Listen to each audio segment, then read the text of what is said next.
ಆತ್ಮೀಯ H16 news ಅರ್ಥಾತ್ ಹೇ ಸೀತಾರಾಮಗೆ ಸ್ವಾಗತ. ನಾನು ನಿಮ್ಮವ MI ಅಥವಾ ಮಲ್ಲಪ್ಪ ಜೋತವ. ಆತ್ಮೀಯರೇ,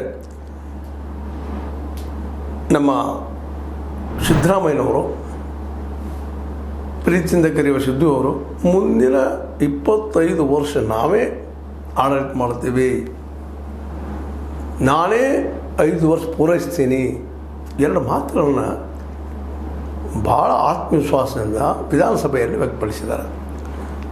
ಗ್ಯಾರಂಟಿ ಯೋಜನೆಗಳ ಅನುಷ್ಠಾನದ ಸಂದರ್ಭದಲ್ಲಿ ಸಮಿತಿಗಳ ಅಧ್ಯಕ್ಷ ಹುದ್ದೆಯನ್ನು ಕಾರ್ಯಕರ್ತರಿಗೆ ಕೊಟ್ಟಿದ್ದಕ್ಕಾಗಿ ದೊಡ್ಡದ ಒಂದು ವಿರೋಧ ವ್ಯಕ್ತ ಆಗಿತ್ತು. ಯಾಕಂದರೆ ಜನರಿಂದ ಆಯ್ಕೆಯಾದಂಥ MLAಗಳ ಒಂದು ಹಕ್ಕನ್ನು ನೀವು ಕಸ್ಕೊಳ್ತಾ ಇದ್ದೀರಿ ಅನ್ನೋದು ವಿರೋಧ ಪಕ್ಷಗಳ ಆರೋಪ. ನೀವು ನಿಮ್ಮ ಅಧ್ಯಕ್ಷರನ್ನು ಅಥವಾ ಈ ಗ್ಯಾರಂಟಿ ಸಮಿತಿ ಅಧ್ಯಕ್ಷರಾಗಿ ಮಾಡಿದಂಥ ಅಧ್ಯಕ್ಷ ಉಪಾಧ್ಯಕ್ಷರಿಗೆ ನಿಮ್ಮ ಯಾವ ಮೂಲದಿಂದ ದುಡ್ಡು ಕೊಡ್ತೀರಿ? ಸರ್ಕಾರದ ಮೂಲದಿಂದ. ಸರ್ಕಾರದ ಏನಪ್ಪ ಅದು? ಮತ್ತು ಅಲ್ಲಿ MLA ಹಕ್ಕನ್ನು ಕಸ್ಕೊಳ್ಳೋದಲ್ಲೇನು ಅಂತ ಅನೇಕ ಪ್ರಶ್ನೆಗಳು ಇತ್ತಿದಾಗ ಅದಕ್ಕೆ ಉತ್ತರ ಕೊಡ್ತಾ ನೀವು ಮುಂದಿನವರೆಗೆ ಮುಂದುವರಿತೀರೇನು? 28ರಲ್ಲಿ ನೀವು ಕಾರ್ಯ ಆಗಬೇಕಲ್ಲ ಅನ್ನೋಂಗೆ ಮಾತಾಡಿದ್ರು 6 ವರ್ಷಕ್ಕೆ.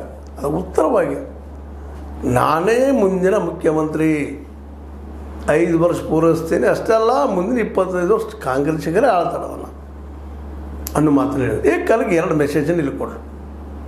ಒಂದೇ ಮೆಸೇಜ್ ಏನಪ್ಪ ಅಂತಂದರೆ, ನಾ ಈ ಮುಂದಿನ 2.5 ವರ್ಷ ಬಿಟ್ಟುಕೊಡೋದಿಲ್ಲ ಅನ್ನೋದು ಇದರಿಂದ ಸ್ಪಷ್ಟವಾಗಿ ತಿಳಿದು ಬರ್ತದೆ.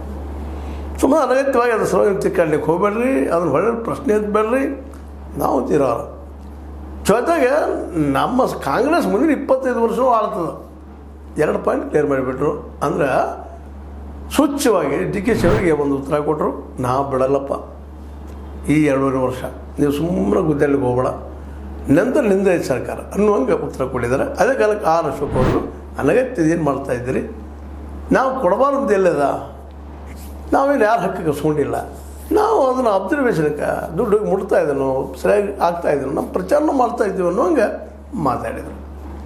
ಅಂದ್ರೆ ಈ ಗ್ಯಾರಂಟಿಗಳು ಹೋಗಿ ಮುಟ್ತಾವಿಲ್ಲೋ, ಅವು ಏನು ವರ್ಕ್ ಮಾಡ್ತಾ ಇದ್ದಾವೆ, ಜನ ಅದಕ್ಕೆ ಏನು ಸ್ಪಂದನೆ ಅದ